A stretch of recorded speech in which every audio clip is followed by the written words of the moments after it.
Hi, this is Emma from the Student Success Center, and today I'm going to talk to you about creating a focus plan.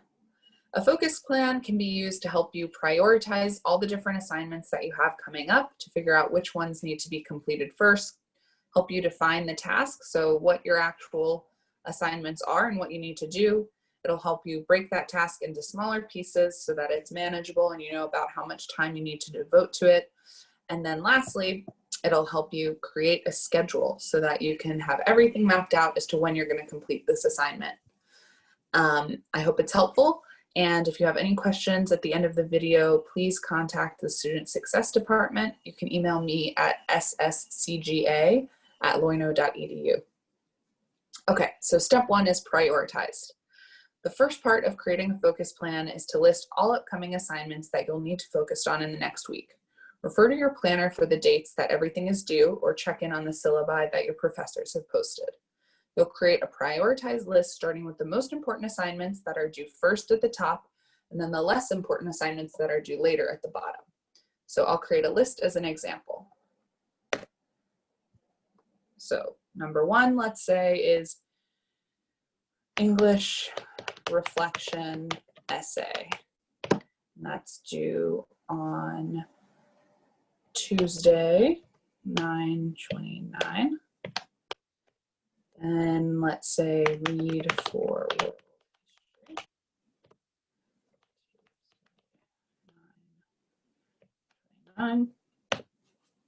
Next, calculus problems. That'll be due Wednesday, 9:30. And then investigating nature response essay, 10/2. So here's just an example of a week in which 4 different main assignments are due. So I put English reflection essay at the top because it's due the soonest and also because it is worth a higher percentage of my grade than reading for world history, even though it's due on the same day. At the bottom, I put an essay for investigating nature because I have the most time to do that, and I forgot to write, but that would be a Friday. So you'll prioritize your list of assignments under step one. Next, you'll define your task. So you write down the task that you need to accomplish based off of the priority list you've created. You'll include a brief description of the assignment instructions. And it's really important to put this into your own words. So first you'll read the prompt of the assignment the professor provided you with, but then you actually want to go in and write down what's standing out to you about those directions to make sure that you've been able to fully process what you'll have to do. So for example, if I read my priority list, I see that English reflection essay is due first and it's at the top of my list. So I want to work on it first. And after I read the instructions that my professor provided, I'll create my own instructions. So an example I might write is write a 2-page reflection for my English class about my thoughts on chapter 5, include major plot moments, character development, and foreshadowing. So here, as you can see, I wrote down how long my reflection will be, what the reflection is on, and I even included the most important parts that I need to keep in mind as I'm writing this essay. Next, you'll move to step 3, which is break task into smaller parts. So here you'll break this large assignment task into smaller parts to make it feel more manageable. You want to estimate about how much time you think each step will take. You'll get better at estimating time the more you do this. You'll figure out about how long different tasks take for you.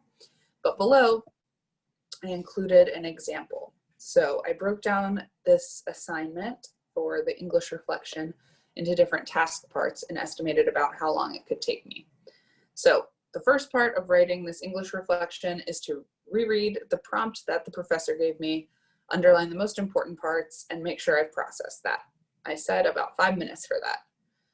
Then I want to actually read chapter 5 or go back through my notes to make sure that I have all the important pieces covered. And I said that should take about 45 minutes. Then I'd write a rough draft of that reflection. I estimated that would take an hour. After I write the rough draft, I need to go back and reread the draft and edit, check for any mistakes that I made, whether that's spelling or grammar or reorganizing my essay. And I said that might take about 20 minutes. That can actually take long, just depending on what type of assignment you're doing and how much you wrote. And then lastly, I included submit revised reflection on Canvas. So this is a really important part that can sometimes be easy to forget, but after you go through all the work of completing assignment, you have to find a way to remember to actually submit it through Canvas or whatever mode that your professor requested. So I always include that as one of the steps. So here's an area where you can fill that out for yourself. And then lastly, you're going to create a schedule. So you're going to schedule the task for a specific time in the day when you know you'll have time to complete it. So let's go through and we'll refer to our different task parts and write in this scheduler when you're going to do it.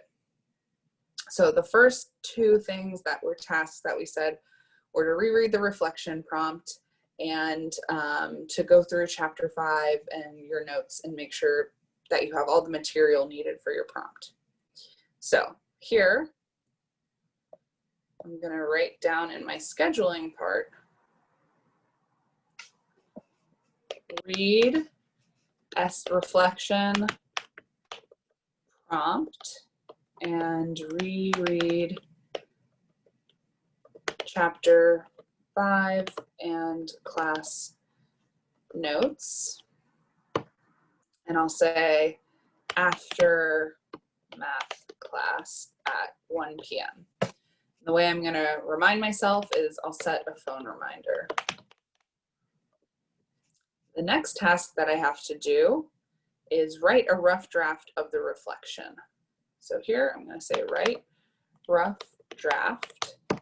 And I have to think through my schedule. So after my math class, let's say I have, I take the time to complete that task on my schedule, but then I actually have another class that I have to go to before I'll have time to keep working on this. So I'll say write rough draft after science class at 4 p.m.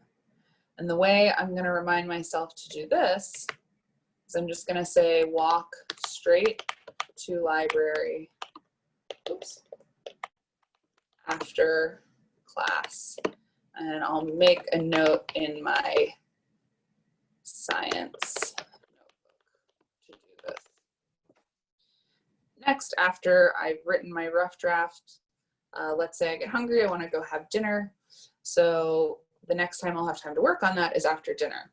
And the next task that I have to do after I create my rough draft is to edit that reflection and look for any mistakes. So I'll say edit and revise reflection after dinner. And I'll estimate, let's say at 7 p.m. So I'm going to say set a reminder on my phone at 7 p.m. to edit and revise that reflection. And then the last step is to submit reflection on Canvas.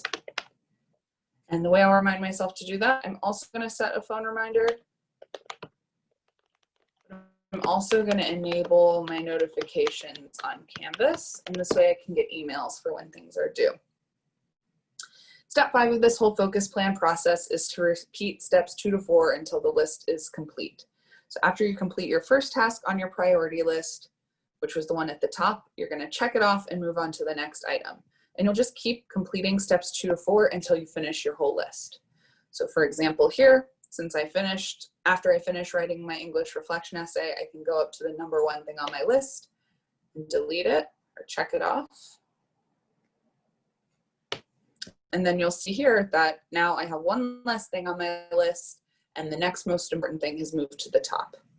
So I would then start working on the Read for World History assignment, and I'd go through defining the task, breaking that into smaller pieces, and then schedule actually going to complete those different tasks. And then I just keep repeating the process until I finish everything on my list and it's all gone. Like I said, I hope this was helpful today, and please get in touch if you have any questions. Thanks.